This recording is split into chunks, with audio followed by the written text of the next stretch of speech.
Good morning, all. Myself, Sheena Marin Thomas. I'm working as an assistant professor in College of Pharmaceutical Sciences, Dayanand Sagar University.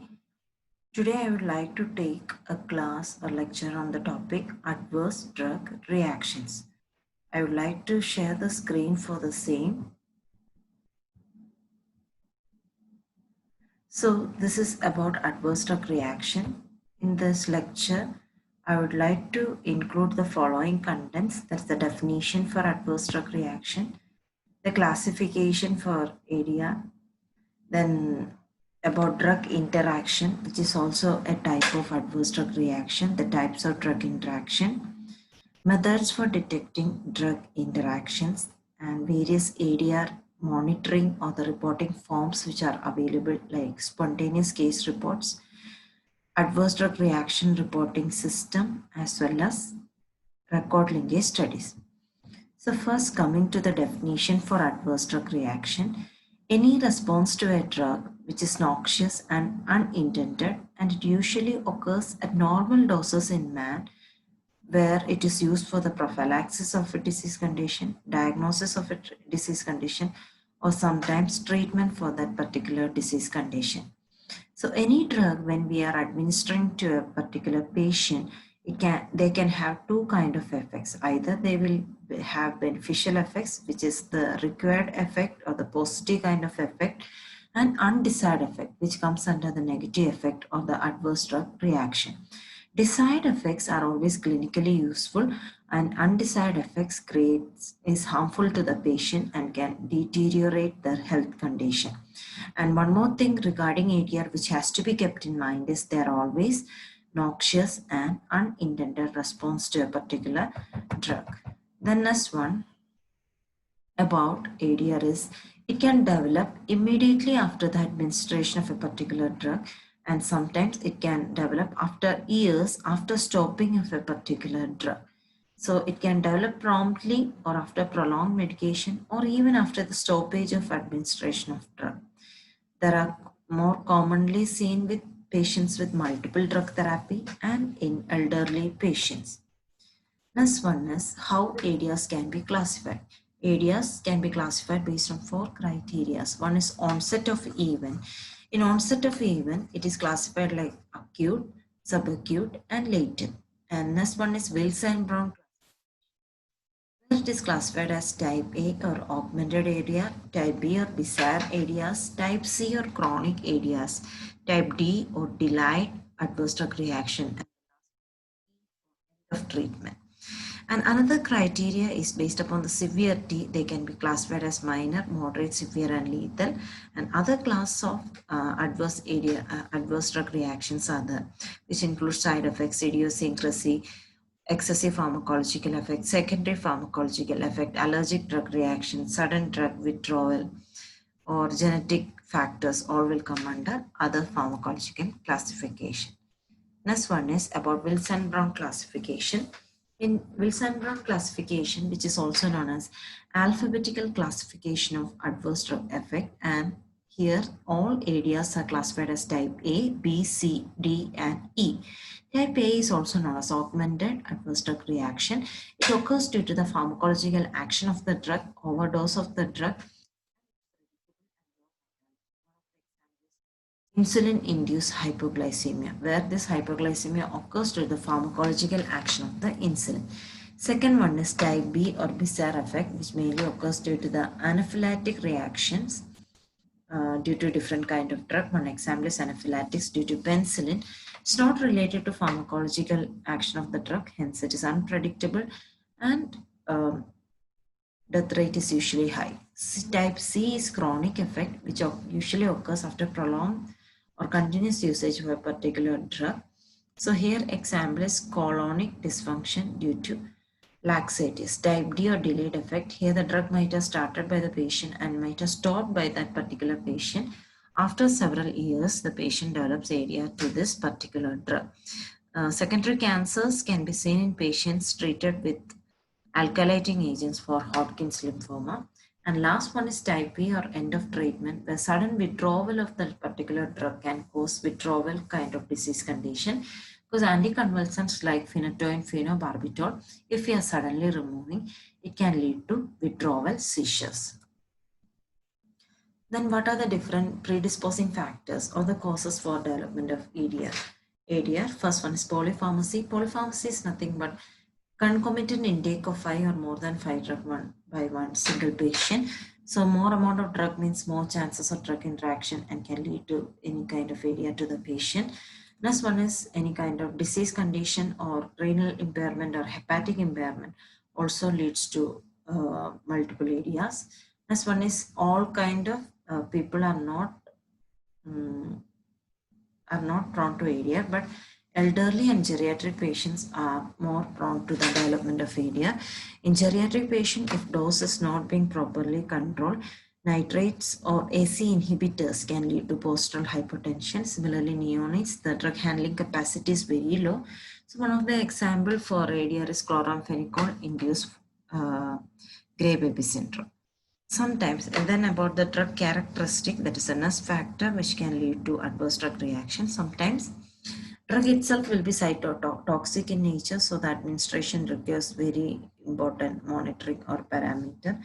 Next one is drugs with narrow therapeutic index. That is nothing but the drug will show their pharmacological or therapeutic action in a small concentration, and if that concentration slightly increase or decrease, it can lead to toxicity. Example for drugs with narrow therapeutic index is digoxin. Then if you are taking the gender, it can be seen that women are more predictable to ADR as compared to men, and it is due to the certain kind of hormone production of pharmacokinetic parameters. So one example is chloramphenicol induced aplastic anemia and phenylbutazone induced agranulocytosis. Agranulocytosis is the low WBC count. Genetics and race, if you are taking, many metabolizing enzymes are needed for the metabolism of drug. One such metabolizing enzyme is glucose phosphate dehydrogenase. If that enzyme is deficient in a particular patient or a person, what will happen is the metabolism of certain kind of drugs like sulfonamide, primaquine will not take place and leads to hemolysis. Another classification of ADR is excessive pharmacological effect, where due to the continuous usage of a particular drug, there are high chances it can lead to lowering of the therapeutic effect. Here also we can take the example of anti-diabetic drug which has to be taken on daily basis. Continuous usage, there are high chances of hyperglycemia. Secondary pharmacological effect is nothing but for a particular drug, there will be more than one therapeutic indication, but we are always prescribing the drug for the major therapeutic indication, but the secondary and tertiary kind of indications can also cause harm to the patient. For example, antihistamines, which is mainly used to prevent allergies or to treat allergies. So, but antihistamines when are taking, there are high chances the patient can have drowsiness or sleepiness. So if we sleep, if he's going for a drive or something, it can lead to harm, it can harm the particular patient. Next one is idiosyncrasy. So if you're not able to correlate a particular ADR with any of the causes mentioned in Wills syndrome, it comes under idiosyncrasy, where the cause is unknown. Thalidomide induced phocomelia is one of the best example. Phocomelia is the absence of limbs. Allergic reactions is nothing but when an antigen or foreign body enters, our antibody get activated and releases the different kind of cells like IgE cells, which mediates the different inflammatory mediators will be released, and it leads to development of allergies. Example is anaphylactic reactions due to penicillin. Then sudden drug withdrawal can lead to withdrawal kind of disease condition. Anticonvulsants without tapering the dose, if you're suddenly removing like phenytoin or phenobarbital, it can lead to withdrawal seizures. So this has been mentioned here, idiosyncrasy. Another kind of adverse drug reaction is when two or more drugs are together taken, can lead to drug interaction, which can either increase or decrease the action of a particular drug. So two classifications are there. One is drug interaction, drug food and drug disease interaction. Another one is beneficial interaction, harmful interaction and pharmacokinetic interaction. Example for beneficial interaction is amoxicillin and clavulanic acid, which promotes the activity of each other. Next one is which are the drugs which are highly prone to develop drug interactions. bound to plasma protein or which has to be taken on a continuous basis. So these are the different types of pharmacokinetic drug interaction due to altered pH, formation of complexes, changes in the changes in the gastrointestinal motility, drug-induced damage, and altered bacterial flora. Distribution, there are two drugs can be classified into displaced drug and displacer drug. So when distribution kind of drug interactions occurs, the drug whose activity has been altered is known as displaced drug, and the drug who is responsible for causing this disturbance is known as displacer. Tolbutamide and sulfonamide, if you are taking, tolbutamide is the displaced drug and sulfonamide is a displacer and leads to hypoglycemic effect. Metabolism, depending upon the metabolizing enzymes, it can be enzyme induction or enzyme inhibition. Enzyme induction is nothing but more amount of the drug which has been administered initially will leads to production of more amount of enzymes which is responsible for metabolism, as a result of which when second drug is given, they won't be able to exert its action. It will be eliminated from the body. Enzyme inhibition is nothing but when a drug is administered to a patient, less amount of enzymes will be produced, metabolizing enzymes will be produced, due to which high concentration of the second drug can be seen and can lead to toxicity. Same like metabolism, excretion, when two or more drugs are administered, what will happen is one drug can either increase or decrease the excretion of the second drug. And it can lithium, if you are taking with NSAIDs reduces the clearance of lithium and can lead to lithium toxicity. So these are different drug information sites or the internet sites where we can check the drug interaction: drugs.com, Medscape, WebMed, UK Healthcare Drug Interaction Checker, Doctor's Desktop. Apart from that, these are all free softwares where we can check the drug interaction.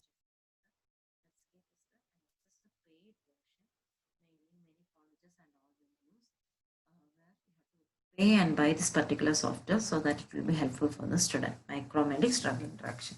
So how to monitor the ADR? Initially, the patient has to identify he has developed an ADR. It has to be informed back to the physician, has to stop that particular drug and document in ADR reporting forms. Then it will be sent to pharmacovigilance center, where the pharmacovigilance center, they will assess the relationship between the drug and the producer.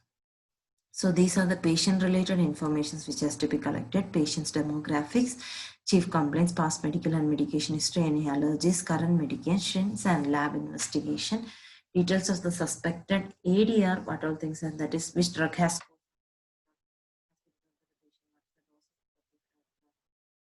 time of that ADR reaction, duration of ADR reaction, any kind of predisposing factors are there for the patient due to which they develop.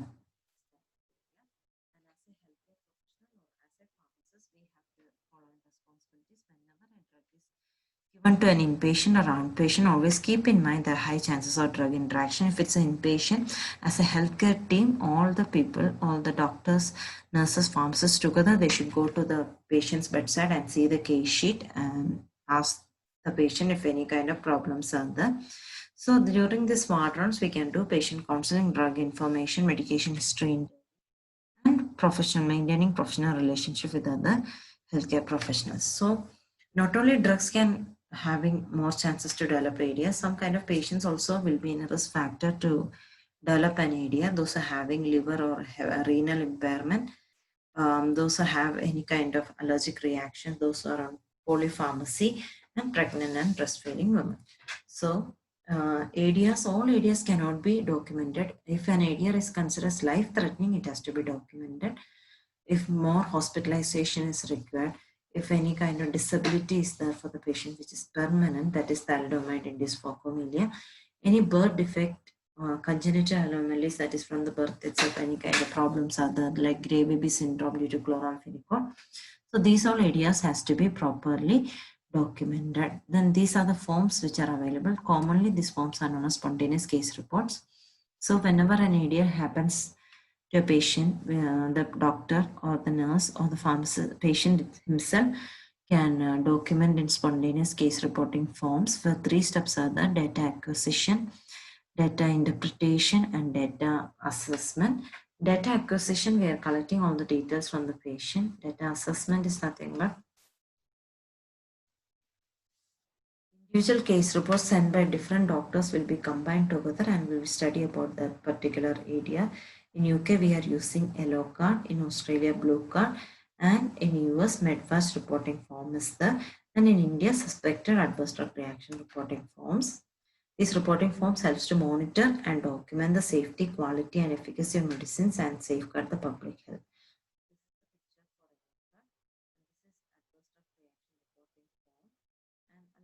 Topic for this lecture is record linkage. Record linkage is nothing but all the information related to a patient can be concised and made in the form of a link. So this link will be specific for that patient. A unique identification number will be there and it has to be properly updated when any kind of changes occurs. It's a process of bringing together two or more records relating to the same individual, either or family or entity. Then it can be considered as a part of data cleaning process. It helps in providing rapid access to pharmacists, patients, that reduces the time required for exploring the relationship between drug exposure and outcome. So ideal database should be able to collect information from the inpatient, outpatient, emergency care, radiological test, and any kind of prescribed drugs are there, over-the-counter drugs are there, all has to be properly informed, mentioned in the record linkage system. Two types of record linkage system are the probabilistic and deterministic record linkage system. By this, I am going to conclude my lecture. Hope you all have understood. Thank you.